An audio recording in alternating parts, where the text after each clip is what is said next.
Shalom, I'm Ron, and today I will be reading from 2 Samuel chapters 13 to 15 out of the TLV. It came to pass after this that Absalom, son of David, had a beautiful sister named Tamar. So Amnon, son of David, fell in love with her. But Amnon was so frustrated that he fell sick because of his sister Tamar, for she was a virgin, and it seemed impossible to Amnon to do anything to her. However, Amnon had a friend named Jonadab, son of Shimeah, David's brother, and Jonadab was a very shrewd man. So he said to him, "Why are you, the king's son, so miserable morning after morning? Won't you tell me?" Amnon told him, "I'm in love with Tamar, my brother's Absalom's sister." So Jonadab said to him, "Lie down on your bed and pretend you are sick. When your father comes to see you, say to him, 'Please let my sister Tamar come and give me some bread to eat. Let her prepare the food in my sight so I may see it and eat from her hand.'" So Amnon lay down and pretended to be sick. And when the king came to see him, Amnon said to the king, "Please let my sister Tamar come and make me a couple of cakes in front of me so I may eat from her hand." Then David sent someone to the house for Tamar, saying, "Go now to your brother Amnon's house and prepare bread for him." So Tamar went to her brother Amnon's house while he was laying down. She took dough, kneaded it, made cakes in front of him, and baked the cakes. Then she took the pan and poured them out in front of him, but he refused to eat. Then Amnon said, "Everyone leave me." So everyone left him. Then Amnon said to Tamar, "Bring the bread into the bedroom, that I may eat from your hand."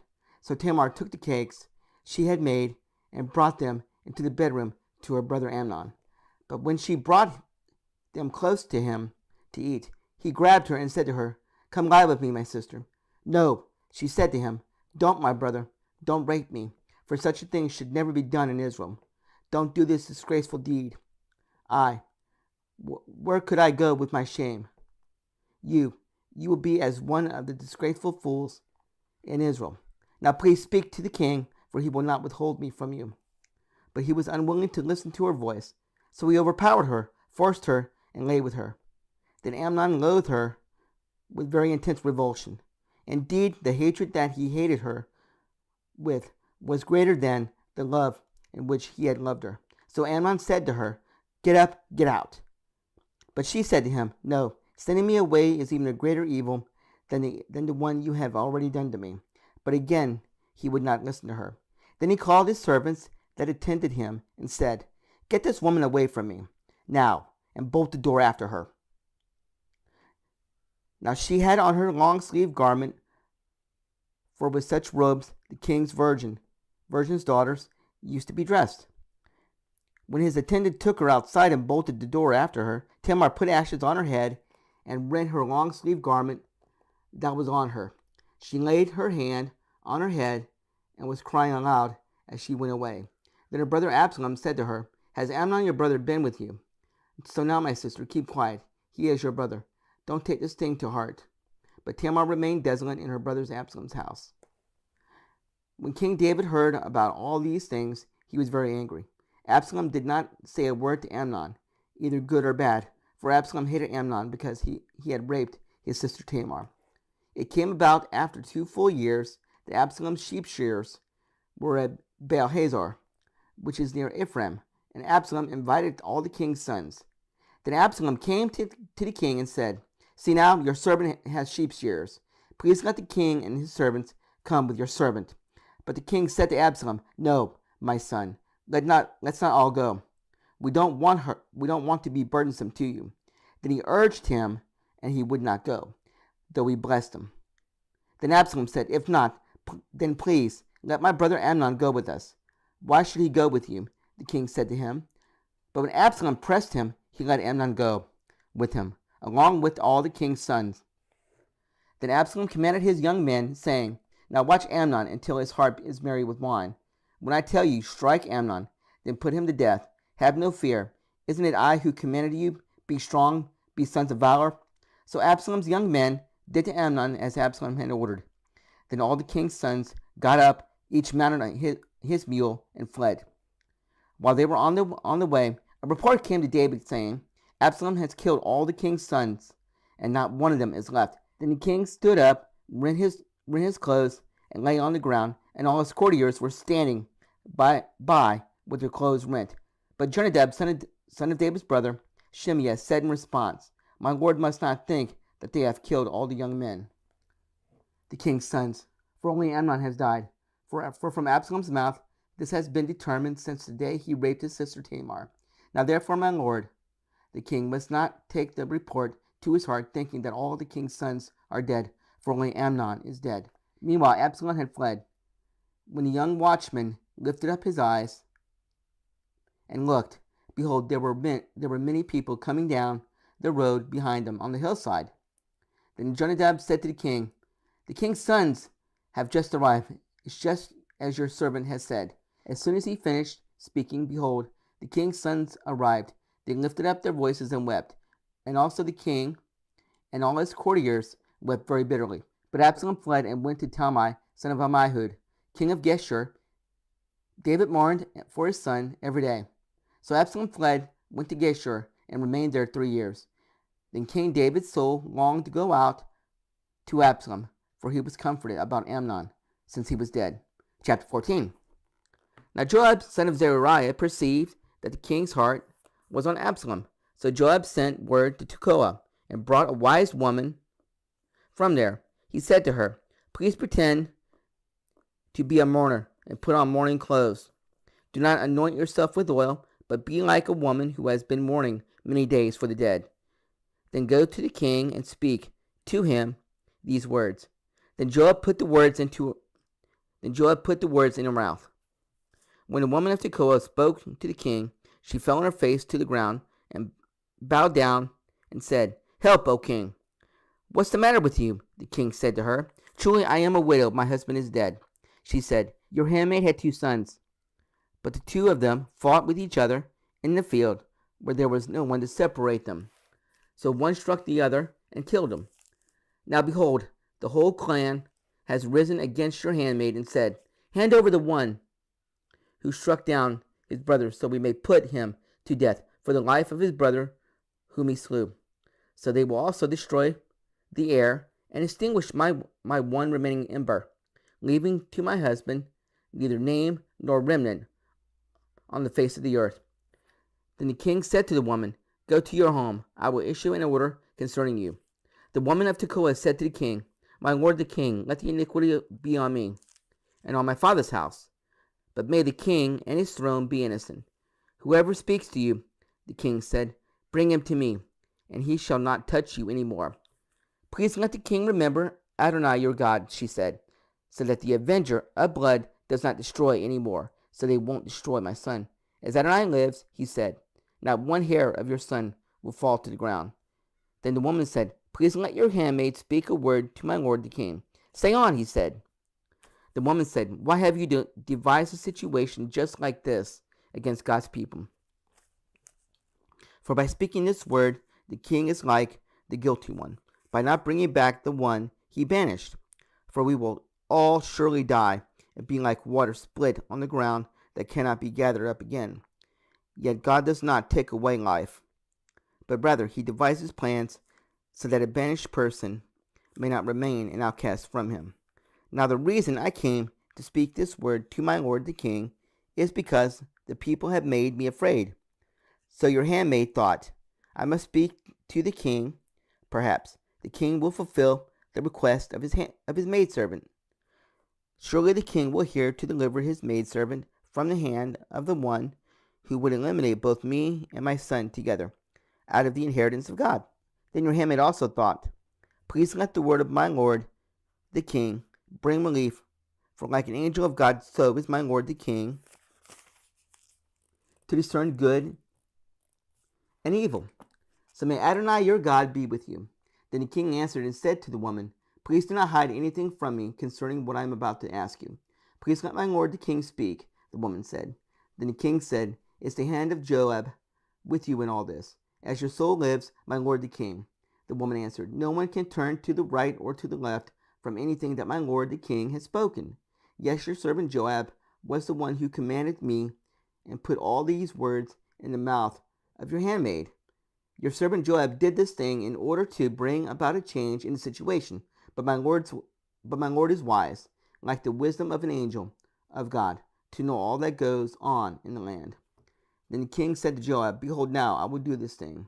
So go, bring the young man Absalom back.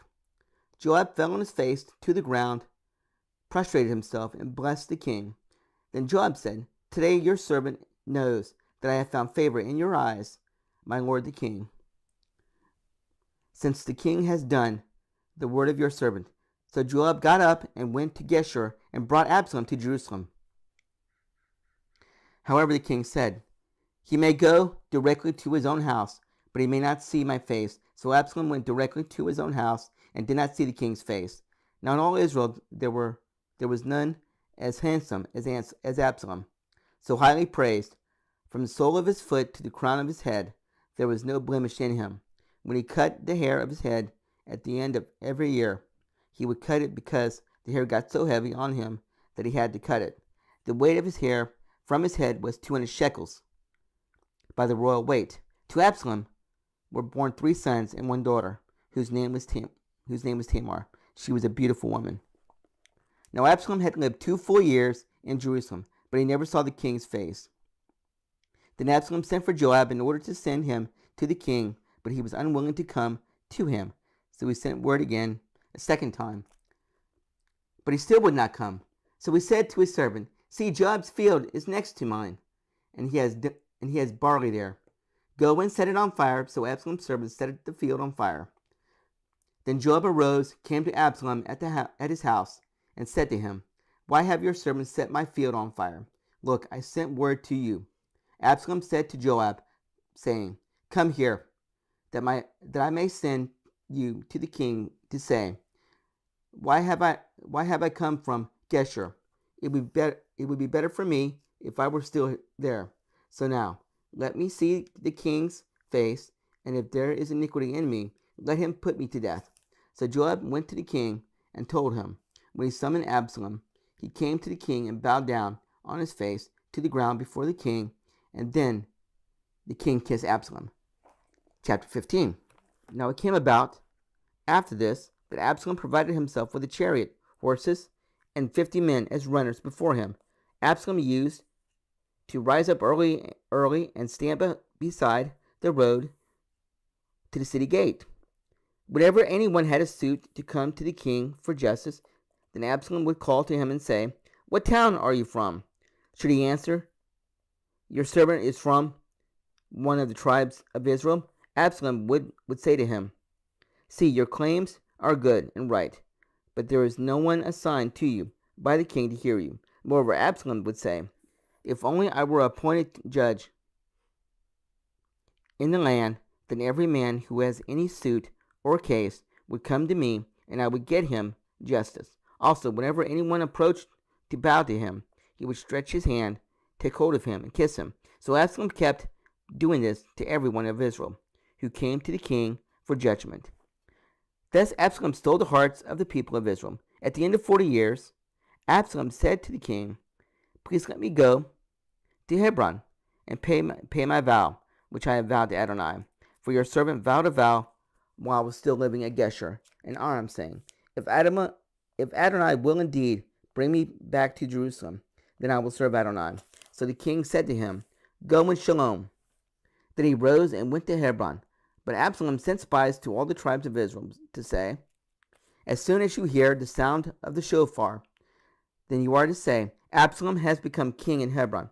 Now 200 men from Jerusalem went with Absalom, who were invited and were going innocently, knowing nothing of the situation. Also Absalom sent for Ahithophel, the Gilonite, David's counselor, from his town, Gilo, while he was offering the sacrifices. So the conspiracy gained momentum, for the people following Absalom continued to increase. Then a messenger came to David, saying, The hearts of the men of Israel are following Absalom. Then David said to all his officials who were with him in Jerusalem, Arise, and let us flee, or else none of us will escape from Absalom. Leave in haste, or else he will overtake us quickly and bring a disaster down on us, and strike the city with the edge of the sword.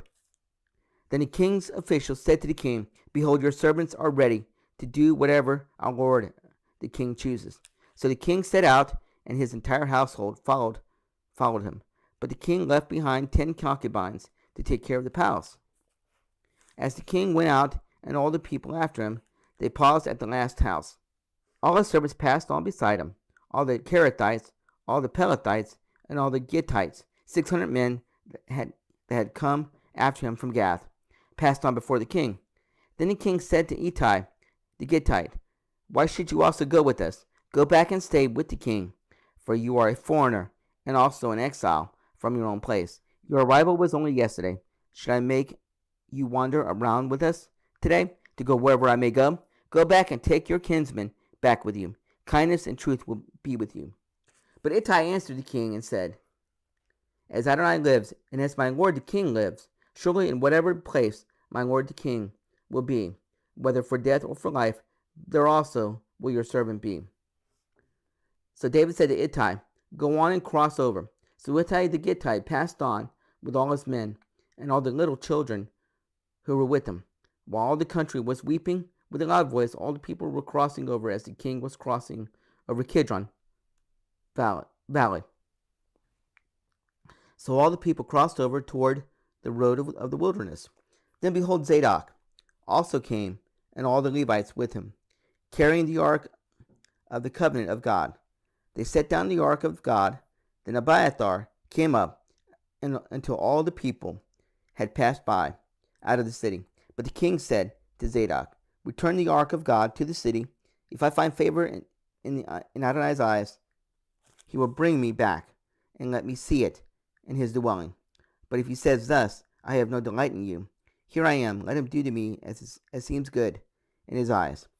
The king also said to Zadok the priest, "Do you not see? Return to the city in Shalom with your 2 sons with you, Ahimaaz, your son, and Jonathan, son of Abiathar. See, I will wait at the fords of the wilderness until word comes from you to inform me." Therefore Zadok and Abiathar carried the ark of God back to Jerusalem, and they remained there.